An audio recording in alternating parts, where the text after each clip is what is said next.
جیسا کہ آپ کی خدمت میں بیان کیا تھا کہ حدیثیں ہم تک کیسے پہنچی ہیں، یہ جو حدیثیں ہم تک پہنچی ہیں اس کو ہم معمولی نہ سمجھیں اور ہلکے میں نہ لیں، اس لیے کہ اس حدیث کو پہنچانے میں علماء نے بہت بڑی قربانی پیش کی ہے، بے شک بہت جافشانی سے کام لیا ہے اور اس کے بعد زحمتیں اٹھائی ہیں۔ آج ہم کیا ہے بہت آسانی سے انٹرنیٹ پہ ساری حدیثیں کیا ہے ہم سرچ کر لیتے ہیں بہت آسانی سے، اور ساری کتابوں میں جو بھی جس موضوع کے تحت ہم کیا ہے حدیث چاہیں تو مل جائیں گی آسانی سے۔ لیکن اس زمانے میں جو علماء نے ہمیں کیا ہے حدیث کیا ہے حاصل کر کے ہم تک پہنچائی ہیں اور جمع کیا ہے، بہت ہی مشکل کا سامنا کرنا پڑا اور ہزار کلومیٹر کا سفر طے کر کے وہ حدیث کو حاصل کرتے تھے، اور جب بھی کیا نام ہے سن پاتے تھے کہ فلاں جگہ حدیث ہے، تو آج کل کے زمانے میں جو اتنی سواریاں کے انتظام ہے ماشاء اللہ سے، بس ہے، ٹرین ہے، ایروپلین ہے، سب ہے، اس زمانے میں تھوڑی نہیں تھا۔ آپ 500 سال پرانے آپ پیچھے چلے آئیے تو یہ گھوڑے کھچر کا زمانہ تھا، تو گھوڑے کھچر کے سے وہ سوار ہو کر کے وہ جاتے تھے، پیدل چلے جا رہے ہیں علماء گرد و غبار میں اٹے ہوئے، اس لیے کہ تاکہ ہمیں حدیث مل جائے۔ بے شک اور آپ کی خدمت میں بیان کیا تھا اس سے پہلے والے درس میں کہ حدیث کے اوپر کتنی پابندی لگی ہوئی تھی، 100 سال تک، یعنی ایک پیڑھی کیا ہے گزر گئی، 100 سال تک کیا ہے حدیث کے اوپر پابندی لگی ہوئی تھی کہ 100 سال تک حدیث کو بیان نہیں کر سکتے ہیں۔ ایک صحابی ہیں جن کا نام ہے عبداللہ بن مسعود، انہوں نے کوفہ میں حدیث بیان کیا تھا، تو وہاں کا جو گورنر تھا ولید، اس نے حدیث بیان کرنے کے اوپر ان کو پٹوایا ہے، اللہ کی لعنت۔ اتنا مارا ہے ادمرا کیا ہے کہ اس میں ہے کہ تاریخ میں کہ اس میں اتنے زخمی ہو گئے کہ اسی میں مر گئے۔ تو کتنی پابندی لگی ہوئی تھی حدیث بیان کرنے، کوئی حدیث بیان کرنے۔ ایک کتاب ہے جس کا مولانا سرفراز عباس صاحب کرابی نے عقیدۃ قریش کے نام سے جناب زینب سلام اللہ علیہ کے اوپر لکھی ہے کتاب، تو انہوں نے بیان کیا ہے کہ مولا علی کا نام نہیں لے سکتے تھے، یعنی رسول کے انتقال کے بعد اتنا کیا نام ہے فاطمہ زہرا کے اوپر ان کے در کے اوپر آگ اور لکڑی لے کر جمع ہو گئے، اور اس کے بعد جناب فاطمہ زہرا کی شہادت واقع ہوئی، جناب محسن کی شہادت واقع ہوئی، اور یہ ادوار گزرتے رہے، یہاں تک کہ اتنا بہت سے اہل بیت تھا کہ مولا علی کا نام نہیں لے جاتے تھے، تو جو بھی حدیث بیان کرتا تھا ابا زینب کے نام سے بیان کرتا تھا، یعنی جناب زینب کے والد نے بیان کیا۔ اتنا ڈر خوف سمایا ہوا تھا، کس طریقے سے ہم تک یہ حدیثیں پہنچی ہیں۔ لہذا ضروری ہے کہ ہم کیا ہیں حدیث کی ہم قدردانی کریں، اس میں شرکت کریں اور اس کو اخذ کرنے میں، حاصل کرنے میں صحیح کریں۔ چلیے آج جو موضوع دیا تھا ہم نے کہ اس سے پہلے جو درس دیا تھا، حدیث کی 7 قسمیں ہیں، حدیث کی 7 قسمیں ہیں۔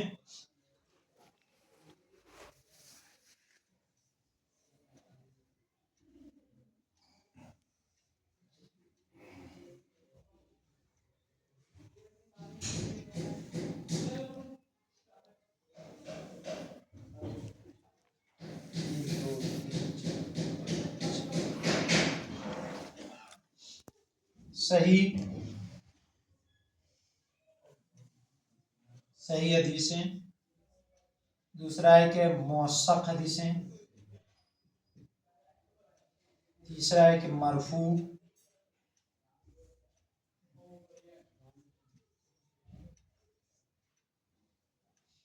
چوتھا ہے کہ مرسل، پانچویں ہے کہ ضعیف،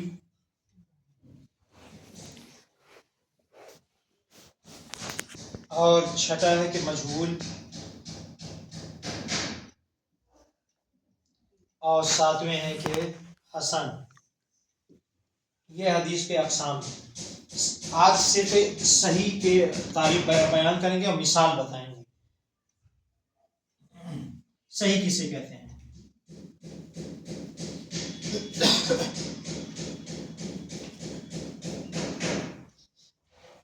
حدیث صحیح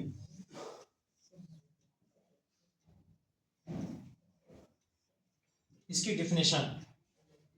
تعریف کسے کہتے ہیں؟ اہل سنت کے نظر میں، پہلے اہل سنت کے نظر میں حدیث کسے کہتے ہیں؟ حدیث صحیح کسے کہتے ہیں؟ راوی ایک دوسرے سے ملے ہوں،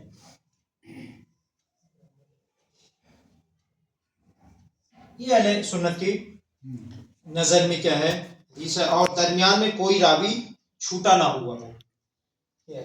یعنی ایک دوسرے سے ملے ہوں اور کیا ہے درمیان میں کوئی کیا ہے راوی چھوٹ نہ گیا ہو، اسے کہتے ہیں حدیث صحیح۔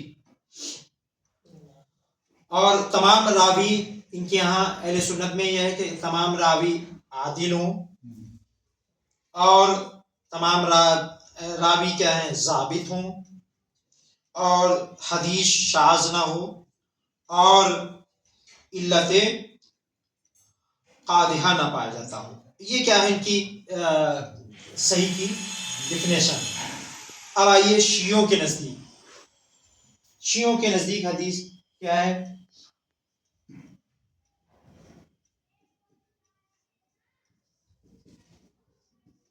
حدیث صحیح کی تعریف تھوڑا سا کہنا فرق ہے۔ شیعوں کے جو نزدیک صحیح ہے جس کے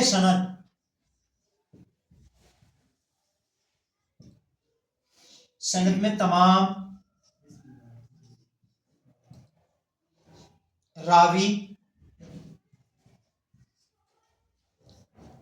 امامیہ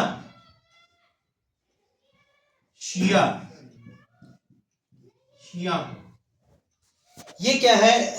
شیعوں کے نزدیک یہ ہے ضروری ہے کہ جس کے سند میں تمام راوی امامیہ شیعہ ہوں۔ اہل سنت میں نہیں ہے، اہل سنت میں کوئی بھی ہو، شیعہ ہو، سنی ہو، دیوبند ہو، حنبلی ہو، کوئی بھی ہو، وہ کیا ہے بس صرف یہ ہے کہ راوی ہونا چاہیے ان کے۔ لیکن ہمارے یہاں کیا ہے صحیح حدیث کی ڈیفینیشن یہ ہے، تعریف یہ ہے کہ تمام کے تمام راوی، جتنا بھی تسلسل ہے راویوں کی، وہ سب کیا ہیں امام شیعہ ہوں، امامیہ شیعہ ہوں، تمام راوی ثقہ ہوں، یعنی اعتماد کیا جائے، ان کے بھروسہ کیا جائے، متقی ہوں، پرہیزگار ہوں، اور یہ ہے کہ سند متصل ہو، یعنی یہ سلسلہ نہ ٹوٹے۔ جیسے مثال کے طور پر اچھا سنیوں کے جو مثال دے دیں، جیسے ان اعمال بالنیات،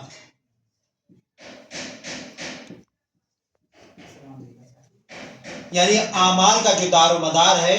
نیت کے اوپر۔ اس میں جتنے بھی راوی ہیں سنیوں میں سب کیا ہیں، یہ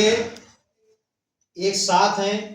اور کوئی کہنا میں چھوٹا نہیں ہے، بلکہ کیا ہے متصل ہے۔ ان کی مثال دے رہے ہیں شیعوں کے، جیسے ان علی ابن ابراہیم،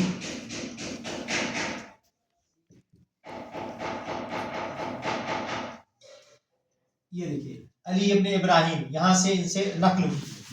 انہوں نے اپنے والد سے ان ابی ہے، انہوں نے اپنے والد سے نقل کیا ہے، اور ان ابن ابی عمیر،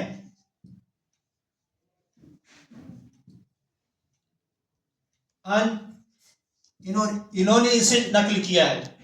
جمیل دراج، جمیل سے، انہوں نے کیا ہے ان ابی عبداللہ، یعنی امام جعفر صادق علیہ السلام سے نقل کیا ہے حدیث۔ کیا امام جعفر صادق علیہ السلام فرماتے ہیں اذا ورد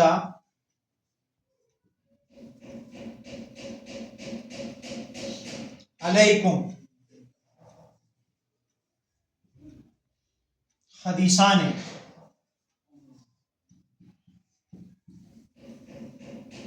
مختلفان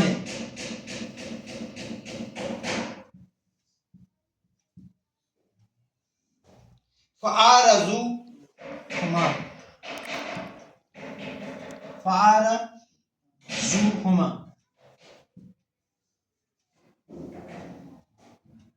على کتاب اللہ،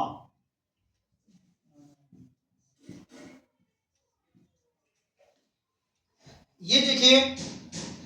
دیکھیے راوی جو ہے متسلسل ہے، انہوں نے علی ابن ابراہیم نے اپنے باپ سے، والد بزرگوار سے انہوں نے نقل کیا ہے، ان کے باپ نے ابن ابی عمیر سے نقل کیا ہے حدیث، اور انہوں نے جمیل سے نقل کیا، جمیل نے جناب امام جعفر صادق علیہ السلام سے یہ روایت نقل کیا ہے۔ کیا روایت ہے؟ اذا ورد علیکم حدیثان مختلفان فعرضوهما علی کتاب اللہ، کیا مطلب ہوا کہ اگر جب دو حدیثیں مختلف مل جائیں، مختلف کا مطلب ہے کہ تضاد، اس میں ٹکراؤ پیدا ہو، ایک حدیث کیا ہے کام کرنے کے لیے کہے مستحب ہے یا کیا ہے واجب ہے، دوسرا کیا ہے حدیث اسی جیسے ملے کیا ہے یہ حرام ہے، تو اب یہ کیا ہے دونوں حدیث کو امام فرماتے ہیں، چھاٹے امام فرماتے ہیں دونوں حدیثوں کو آپ کتاب اللہ یعنی قرآن سے ملائیے، اگر قرآن سے جب یہ حدیثیں مل رہی ہوں وہ صحیح ہے، اور جو اگر قرآن سے نہ ملے تو وہ سمجھ لیجیے صحیح نہیں۔ یہ کیا ہے امام جعفر صادق علیہ السلام نے یہ اصول بتایا ہے۔ تو جتنے بھی راوی ہیں اس میں سب کیا ہیں عادل ہیں، موثق ہیں، اور کیا ہیں بھروسے کے قابل ہیں، لہٰذا یہ کیا ہے شیعوں کے نزدیک صحیح اسے کہتے ہیں۔ صحیح کی ڈیفینیشن میں نے آپ کو مثال کے ذریعے سے بتا دیا۔ اب آئیے صلوات اللہ